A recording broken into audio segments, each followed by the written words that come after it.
오늘 설교 제목을 더도 덜도 다른 것도 아닌이라는 것으로 함께 귀한 말씀을 나눠볼까 합니다. 여러분, 저 이제 화면에 나오는 말이 있는데요. 이 말을 어떻게 읽는지 혹시 아시는 분 계십니까? 예, 그럼 인인 예, 이걸 읽는 방법이 있습니다. 이거 혹시 아시는 분? 예, 이걸 어떻게 읽냐면 사람이 다 사람이냐, 사람이 사람다워야 사람이지 라는 뜻입니다. 자, 한번 다시 볼까요? 사람이 다 사람이냐, 사람이 사람다워야 사람이지. 예. 이제 다 아시죠? 자, 그럼 이제 다음 걸 어떻게 읽는지 한번 해보세요. 예, 예. 우리 일부 예배 때는 우리 김기섭 장로님이 제일 좋아하셨습니다. 목사가 다 목사냐? 목사가 목사다워야 목사지. 예.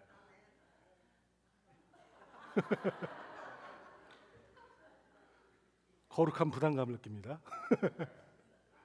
자, 저건 이제 어떻게 읽죠? 장로가 다 장로냐? 장로가 장로다워야 장로지. 예. 아주 많은 성도분들이 참 좋아하십니다. 예. 권사님도 하고 집사님도 해볼까요? 자, 이건 어떻게 읽죠? 교회가 다 교회냐? 교회가 교회다워야 교회지. 어떤 성도님이 죽어서 천국에 들어가셨습니다. 천국에 들어가 보니 예수님이 천국 문 앞에서 들어오는 사람마다 환영을 해주십니다. 이 성도님이 들어가자마자 예수님이 신발도 신지 않고 먼 그 보좌에서 뛰어나와서 이 성도를 끌어안으면서 잘 왔다 이러면서 칭찬을 해주시고 축하해 주시고 환영해 주십니다. 다음에 어떤 장로님이 돌아가셔서 천국에 가셨는데 예수님이 이번에는 점잖게 천천히 신발도 신으시고 점잖게 나오셔서 반겨 맞아 주셨습니다. 근데 어떤 목사님이 천국에 들어가니까 갑자기 예수님이 긴장을 하시더랍니다. 긴장을 하시더니 보좌를 꼭 잡고 보좌에서 일어나지도 않고 그러고 계시더랍니다. 그래서 옆에 있던 제자 베드로가 예수님께 물었습니다. 예수님이 그렇게 좋아하시는 저 목사님이 천국에 왔는데 왜 환영해 주시지 않습니까? 그랬더니 그러니까 예수님이 이렇게 말씀하셨답니다. 야, 저 목사가 내 자리를 차지할까 그런다. 우리는 우리 입술로 날마다 예수 그리스도를 왕으로 주님으로 고백을 합니다. 그렇게 왕으로 주님으로 섬긴다고 고백을 하지만 때로는 우리가 스스로 그 왕의 보좌를 차지하고 군림하고자 하는 그런 모습을 보여주는 그러한 조크입니다. 무엇이 무엇답다라는 말, 그 말은 본질 그리고 기본에 충실하다는 말입니다. 사람이 사람다운 것, 목사가 목사다운 것, 장로가 장로다운 것, 성도가 성도다운 것, 그리고 교회가 교회다운 것, 모든 것이 그 본질과 기본에 충실할 때 아름다운 모습으로 나타나집니다. 맘모스 은혜교회로 파송을 받아 지난 월요일에 이사를 했습니다. 파송은 2월 14일에 났고요. 100일이 훨씬 넘는 그 기간 동안 기도하면서 기대하면서 준비했습니다. 많은 성도분들이 그 지지난주 며칠 동안 힘과 정성을 다해서 그 저 목사관 페인트도 열심히 칠해주시고 또 청소도 해주셨습니다. 첫 주일을 시작하기도 전에 만나 뵙고 인사드리기도 전에 사랑을 듬뿍 받은 것 같아 참 마음이 따뜻하고 고맙습니다. 재단관리위원회가 재단관리위원회답게, 목회협조위원회가 목회협조위원회답게 운영이 되고 있어서 참 좋습니다. 첫 이틀은 이삿짐을 풀고서 또 이리 옮기고 저리 옮기고 또 정리할 곳 마련하고 청소하느라 정신이 없어서 이 목사관 주변이 어떻게 생겼는지, 교회 주변이 어떻게 생겼는지 둘러볼 새가 없었습니다. 수요일쯤 되니 여유도 좀 생기고 수요일 저녁 예배도 참석하고 목요일부터는 새벽 예배도 나오면서 교회 뜰에 있는 아름다운 꽃들, 나무들, 또 목사가 뒤뜰에 아주 이쁘게 가꿔 놓으신 그 밭들, 그걸 보면서 하나님께서 만들어 주신 참 그 자연의 아름다움을 보았습니다. 싱거로운 여름을 맞아서 열심히 제 할 일을 하는 나무는 나무답게, 꽃들은 꽃들답게, 풀들은 풀들답게 하나님께서 창조하신 그 사명대로 열심히 제 일을 감당하고 있음을 보았습니다. 하늘이, 바람이, 구름이, 또 해가 각각의 사명을 다해 열심을 다해 살아가고 있습니다. 그럼 우리의 모습은 어떻습니까? 오늘날 살아가고 있는 우리의 이 사회상은 어떻습니까? 우리가 살고 있는 이 세대는 이기주의로 가득 차 있습니다. 남에 대한 배려와 관심이 부족합니다. 물질 만능주의가 판을 칩니다. 결국 자기중심적인 극단적인 이기주의로 인해서 사회는 점점 황폐화되고 인간의 존엄성은 상실되고 있습니다. 이런 단어들을 쓰면 이게 너무 큰일 같고 나에게서는 너무 먼 일처럼 때로는 그렇게 느껴집니다. 지난 목요일 저녁에 저는 가족들과 함께 파크웨이를 타고 어디를 좀 다녀오다가 저녁 한 8시 좀 그쯤에 갑자기 파크웨이 길이 막혀서 1시간 반을 넘게 파크웨이 익스프레스 쪽에 서 있었습니다. 여러 차들이 로컬 그 쪽으로 빠지기 위해서 막 무리해서 끼어들기도 하고 갓길로 막 달리기도 하고 또 고작 몇 미터 앞을 그 차 하나 더 건너가기 위해서 막 경적을 울리고 그렇게 가는 모습을 보았습니다. 모든 운전하는 사람들의 얼굴 속에 근심이 가득했고 불만이 가득한 얼굴들이 보였습니다. 사고가 났으니 경찰차 몇 대가 빨리 지나갑니다. 조금 있으니 응급차도 지나갑니다. 소방차도 지나갑니다. 차를 싣고 갈 토잉 트럭도 지나갑니다. 그 차들을 보고 난 다음에 조금 있으면 길이 열려서 집에 갈 수 있겠구나. 그래도 길은 열릴 줄 모르고 그대로 꼼짝 말고 서 있었습니다. 머리가 복잡해집니다. 빨리 가서 설교 준비도 해야 되고 빨리 가서 양복도 찾아야 되고 구두도 찾아야 주일날 설교를 할 텐데 머리가 복잡해집니다. 한참 지난 후에 사고 현장을 지났습니다. 형체를 알아볼 수 없게 구겨져 버린 승용차들이 그 가운데 나부러져 있습니다. 그것을 보면서 혀를 차면서 지나갑니다. 아유, 많이 다쳤겠다. 차가 저 정도가 됐으면 사람이 죽었을 수도 있겠다. 그러나 곧 열린 길을 또 신나게 달려서 집으로 돌아옵니다. 다음날 새벽 이 아침 기도하는 중에 하나님께서는 저의 모습을 보게 하셨습니다. 어쩌면 우리는 짧은 순간이지만 내가 하고자 하는 것이, 내가 가고자 하는 길이 막힌 것이 끔찍한 사고로 목숨을 잃어가는 사람의 형편보다 내게는 더 답답하고 더 중요한 문제로 느껴집니다. 편한 내 집에 빨리 가지 못한 것이 갑자기 사고를 당해서 며칠 밤을 지새워야 할 가족들의 슬픔보다 더 큰 일처럼 느껴집니다. 내게 조그만 것이 남이 당한 큰 일보다 더 급하고 큰 일처럼 느껴지는 이기주의로 내 안이 가득 차 있음을 보게 하셨습니다. 이런 안타까운 세대에 우리들이 어떻게 하면 하나님이 인정하시는 상을 받는 그리스도인이 될 수 있을까요? 오늘 본문 말씀을 보면 영접이라는 단어와 상이라는 단어가 반복되어 나옵니다. 창세기 18장 2절의 말씀에는 아브라함은 진심으로 천사를 환영하고 환대했다고 합니다. 아브라함은 천사를 보자마자 달려나가 엎드려 인사를 했습니다. 그리고 그 천사들을 자기 집으로 모시고 가서 발을 씻겨드렸습니다. 떡을 만들고 살이 찐 송아지를 잡아서 최고의 스테이크로 저녁을 대접합니다. 대접을 잘 받은 천사들이 갑자기 아브라함의 아내 사라를 찾습니다. 그리고 이런 엄청난 축복의 말씀을 예언합니다. 내년 이맘때 내가 반드시 내게로 다시 돌아오리니 내 아내 사라에게 아들이 있으리라. 이 말을 장막 뒤에서 숨어서 듣고 있던 사라가 속으로 비웃습니다. 그리고 이렇게 생각합니다. 내가 생리도 끊어지고 나이도 늙었고 내 주인도 늙었는데 무슨 그런 즐거움이 생길 수 있겠나? 바로 그때 천사들이 이렇게 얘기합니다.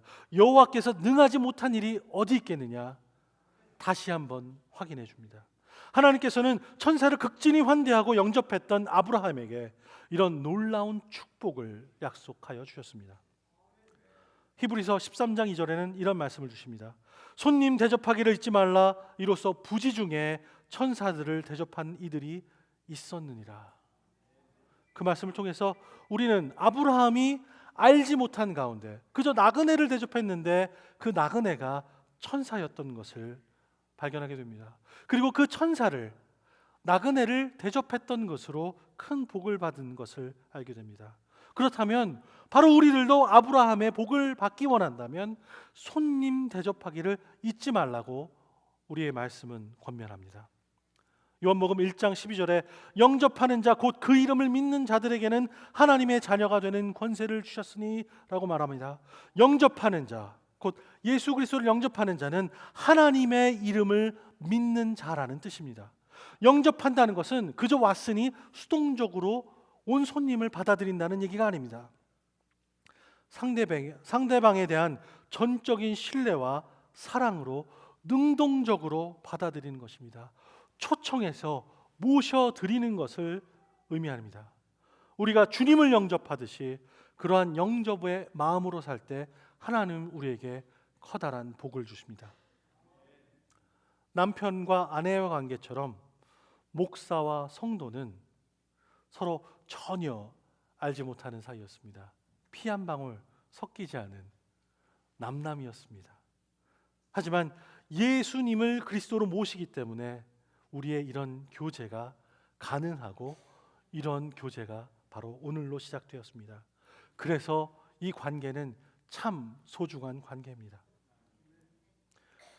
예수님 시대 팔레스타인에는 광야가 많아서 물이 참 귀했습니다. 끊임없는 중동 전쟁을 물의 전쟁이라고 할 만큼 물이 귀한 지역이 바로 팔레스타인 지역입니다. 시골에서는 마실 물을 구하기가 참 어렵기 때문에 여인네들은 하루에 보통 2번씩 우물에 가서 물을 길어야 했습니다. 아침에 해가 뜨기 바로 전과 저녁 해가 넘어갈 무렵에 한 번씩, 하루에 2번씩 물을 길어 왔습니다. 그래서 한낮에 지나가는 나그네에게 물 한 그릇 대접하는 것은 사실 상당히 큰 호의를 베푸는 일이었습니다. 물 한 그릇 나그네에게 대접하는 것이 우리에게는 별일 아니지만 그들에게는 어쩌면 다시 그 한낮에 물을 한 번 더 기르러 가야 하는 수고를 의미하기 때문입니다. 냉수 한 그릇이 가는 곳에 따뜻한 사랑의 마음이 담겨가기 때문입니다. 오늘 우리에게 주시는 마태복음 10장 40절 말씀을 보시면 너희를 영접하는 자는 나를 영접하는 것이요 나를 영접하는 자는 나를 보내신 이를 영접하는 것이니라 말씀하십니다. 즉 예수님의 제자를 영접하는 자는 예수님을 영접하는 것이고 예수님을 영접하는 자는 하나님을 영접하는 것이라는 말씀입니다.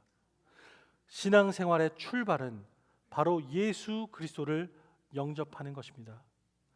죄 많은 인간이 거룩한 하나님과의 관계를 맺는 것은 예수님을 바로 자신의 인생의 구주로 영접하는 것입니다. 예수님을 구세주로 영접한다는 것은 내 삶의 주인으로 모셔드리고 왕으로 섬기는 결단과 고백을 의미합니다. 손님을 영접하는 것은 매일매일 일어나는 일은 사실은 아니죠. 이번 주에 독립기념일이 있어서 바베큐도 하시고 또 손님도 치르시고 또 손님이 되셔서 어디를 가실 수도 있습니다. 이렇게 손님을 모시는 일 할 때 가끔 대청소를 하고 좋은 날에 특별한 날에 집을 열어 영접을 합니다. 이렇게 손님을 잠시 모실 땐 온 집안을 다 뒤집어 가구를 다 드러내서 청소할 필요는 없습니다. 보통 손님을 모시는 방, 손님과 함께 있을 공간, 그리고 보여드릴 만한 곳을 잘 정돈해 놓으면 됩니다. 정리가 잘 안 되는 것, 감춰놓고 싶은 것이 있으면 한 구석방에 잘 모셔놓고 문을 잠가 놓으면 됩니다. 마치 만화에 나오는 장면처럼 먼지를 잘 쓸어서 카페트 밑에 잘 넣어놓고 클라짓 열어서 쓸데없는 물건들 다 꽉꽉꽉꽉 채워놓고 문을 닫아버리면 되는 일입니다. 하지만 영접해서 들어오셔서 나와 함께 오랜 세월을 살 사람을 맞는 그런 영접은 전혀 다른 문제입니다. 그렇게 오신 분이 같이 살다 보면 카페트 및 먼지도 다 드러나게 되고 클라짓 문을 여는 순간 거기에 쌓였던 쓰레기들이 다 쏟아져 나오게 됩니다. 그래서 만약에 함께 살 사람을 위해서 공간을 구별해야 한다면 대청소를 해야 하고, 불은 잘 들어오는지, 전기는 잘 연결되어 있는지, 물은 잘 나오는지 살펴봐야 합니다. 큰맘 먹고 딱 한 번 하는 것이 아니라 계속 살피고 돌아봐야 합니다. 예수님을 영접하는 우리의 모습은 한 번 다녀가시는 손님을 치르는 모습이 되어서는 안 됩니다. 주일 아침 한껏 이쁘게 차려입고 예배에 나오는 것이 주님을 영접하는 모습이 아니라는 얘기입니다. 예수님을 영접하는 것은 독립기념일 바베큐 파티에 잠깐 모시는 것이 아니라 그분을 내 안에 모셔서 나를 영원히 다스리시고 내 생각과 고집을 꺾으시고 주님의 뜻을 이루어 가시라고 내 안에 영원히 모시는 것입니다. 그렇게 내 안에 들어오시는 주님은 우리 안에서 날마다 새 호흡을 창조하시고 날마다 우리를 구원하여 주시고 날마다 우리를 조금씩 더 거룩하도록 인도하여 주시고 함께 걸어가십니다. 예수님을 영접하는 순간 하나님의 자녀가 되는 권세가 주어집니다. 영원한 생명을 얻고 천국을 기업으로 받게 됩니다. 새로운 피조물로 거듭나고 삶의 가치와 목표가 바뀌게 됩니다. 땅을 바라보던 삶이 위에 계신 하나님을 바라보는 삶으로 변하게 됩니다. 그래서 궁극적으로 주님 한 분만으로 만족하는 삶이 바로 예수 그리스도를 영접하는 자의 모습입니다. 여기에 진정한 기쁨이 있고 감사가 있고 만족이 있고 행복이 있습니다. 나를 창조하신 거룩하신 하나님과의 관계를 맺고 예수님이 다스리고 총치하시는 삶을 살 때 비로소 진정한 행복이 우리에게 주어집니다. 바비 리차드슨이라는 60년대 뉴욕 양키스에서 이루수로 활약하면서 상도 많이 받은 야구 선수가 한 분 있습니다. 저는 그분의 경기를 한 번도 본 적은 없습니다. 이 바비 리차드슨이 나눈 짧은 기도문을 잘 알고 있기 때문에 오늘 그분의 기도문을 함께 나눠볼까 합니다. 이 기도문은 제가 아는 한 가장 간결하고 하지만 마음을 울리는 힘이 있는 기도문입니다. 제가 삶의 목적이, 삶의 초점이 흐려질 때마다 묵상하는 단순하지만 아주 강력한 그런 기도문입니다. 그 기도문은 이렇습니다. 하나님, 더도 말고 덜도 말고 다른 것도 아닌 당신의 뜻이 이루어지게 하옵소서. 아멘. Dear God, your will, nothing more, nothing less, nothing else. 아멘. 우리는 하나님의 말씀도 열심히 읽고 하나님의 말씀을 전달하는 설교도 열심히 듣고 묵상합니다. 하지만 거기에 늘 우리의 생각과 우리의 바램과 우리의 욕심을 덧붙일 때가 있습니다. 더도 말고란 말은 하나님의 뜻에 무엇인가 더한다면 그것이 우리의 삶에 하나님께서 주신 목적을 흐리고 하나님의 계획을 방해한다는 의미입니다. 하나님이 주신 말씀이 있는데 우리가 좋아하는 부분이 있습니다. 그리고 참 따르기 힘든 부분이 있어서 때로는 갈등을 합니다. 그래서 우리는 좋아하는 부분만 열심히 외우고 따르기 힘든 부분은 모른 척하고 넘어갑니다. 덜도 말고란 말은 만약 우리가 편안해 보이고 좋아 보이는 삶에 안주한다면 우리를 향한 하나님의 계획 대신 하나님과 세상을 속이는 그런 짝퉁 그리스도인이 된다는 그런 얘기를 하는 것입니다. 겉으로 보면 그럴싸한데 자세히 들여다보면 다른 짝퉁들이 참 많이 있죠. 물건들도. 복음도 교회도 짝퉁이 넘쳐나는 세대입니다. 하나님 얘기인 것 같은데, 성경 말씀인 것 같은데 자세히 들여다보면 세상 얘기고 세상의 약속들로 넘쳐나는 그런 짝퉁 복음과 짝퉁 교회들이 참 많습니다. 그래서 우리는 하나님의 뜻을 잘 분별해야 합니다. 성령과 함께 날마다 동행한다면 하나님의 뜻을 분별하는 것이 가능해집니다. 세상에 많은 그리스도인들이 그리스도교를 믿고 교회 안에서의 전통만 믿고 교회 안에서 되어지는 습관만 믿고 예수님을 저버릴 때가 너무나도 많습니다.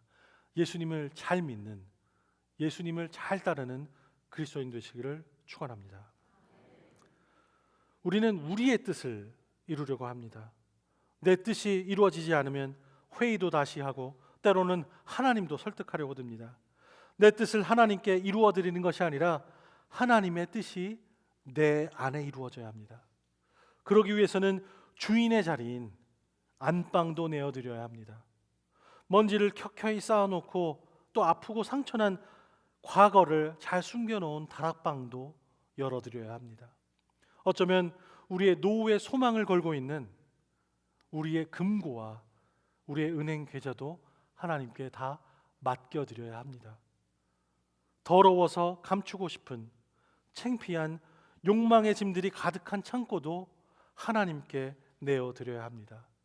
그렇게 온전히 다 내어드렸을 때 그 모든 방들이 하나님의 뜻으로 가득 차게 될 것입니다. 사랑하는 여러분, 삶 가운데 진정한 기쁨과 행복을 누리고 싶으시길 원하신다면 나는 주님 한 분으로 만족합니다. 이 고백을 하시기 바랍니다. 세상의 허탄한 것에 미련을 두지 말고 주님만이 내 삶의 기쁨이고 희망이고 소망이고 능력 되심을 진정으로 고백하시기 바랍니다. 그럴 때 우리는 참 행복을 누릴 수 있습니다. 그러기 위해선 먼저 예수 그리스도를 여러분 인생의 구세주로 영접하시길 바랍니다. 그리고 나그네의 모습으로 오는 지극히 작은 자들을 주님의 마음으로 영접하시기 바랍니다. 그것이 바로 주님 앞에 더 풍성한 은혜와 상을 받는 비결입니다. 주님께서 말씀하십니다. 주라, 그리하면 너에게 줄 것이니 곧 후히 되어 누르고 흔들어 넘치도록 하여 너희에게 안겨주리라. 너희가 헤아리는 그 헤아림으로 너희도 헤아림을 도로 받을 것이니라. 이 말씀대로 순종함으로 결단코 상을 잃어버리지 않는 예수 그리스도의 목적에 맞춰 살아가는 그 인생의 주인공들이 다 되시기를 주님의 이름으로 축원합니다. 오늘 첫 주입니다. 참 여러분들이 많은 기대와 또 걱정 그리고 소망을 가지고 제게 이렇게 여러 가지 질문들을 물어보셨습니다. 목사님, 어떤 목회 계획을 가지고 계세요? 목사님, 저희 교회 재정이 참 많이 어렵습니다. 어떻게 해야 할까요? 목사님, 앞으로 우리 교회가 부흥하려면 어떤 프로그램과 어떤 일을 우리가 해야 될까요? 여기에 대한 제 대답은 이렇습니다. 잘 모르겠습니다. 잘 모르겠습니다. 저는 아직 이 건물의 화장실이 어디에 있는지, 열쇠꾸러미 이만큼 받았는데 그 열쇠들이 어떤 문을 여는지 저는 잘 모릅니다. 교회가 어떤 상황인지, 몇 분이 어느 예배에 어떻게 출석하시는지, 재정이 어떻게 되는지 잘 모릅니다. 그래서 제 대답은 잘 모르겠습니다. 하지만 불안하지는 않습니다. 제가 알고 있는 게 딱 한 가지 있기 때문입니다.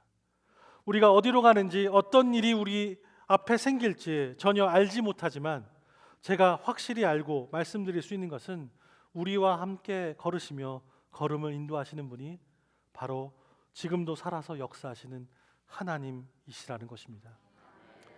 마치 광야에서 구름 기둥이 멈춰서면 함께 멈춰서 장막을 짓고 일상을 시작했고, 또 구름 기둥이 다시 움직이면 장막을 걷고 삶의 자리를 걷고 하나님의 뜻을 쫓았던 이스라엘 백성처럼, 우리가 만약 하나님의 뜻을 구하고 그 뜻에 따라서 아기가 걸음마하듯 한 걸음 한 걸음 나아간다면 주님이 원하시는 뜻이 우리를 통해서 우리 안에 또 이 교회 위에 이루어질 줄 믿습니다. 그래서 함께 더도 말고 덜도 말고 다른 것도 아닌 온전히 하나님의 뜻만이 이곳에서 이루어지는, 하나님의 뜻만을 섬기는, 하나님의 뜻만을 쫓아가는 맘모스 은혜교와 그 교회와 또 여러 성도님들과 제가 되기를 축원합니다. 함께 기도하시겠습니다.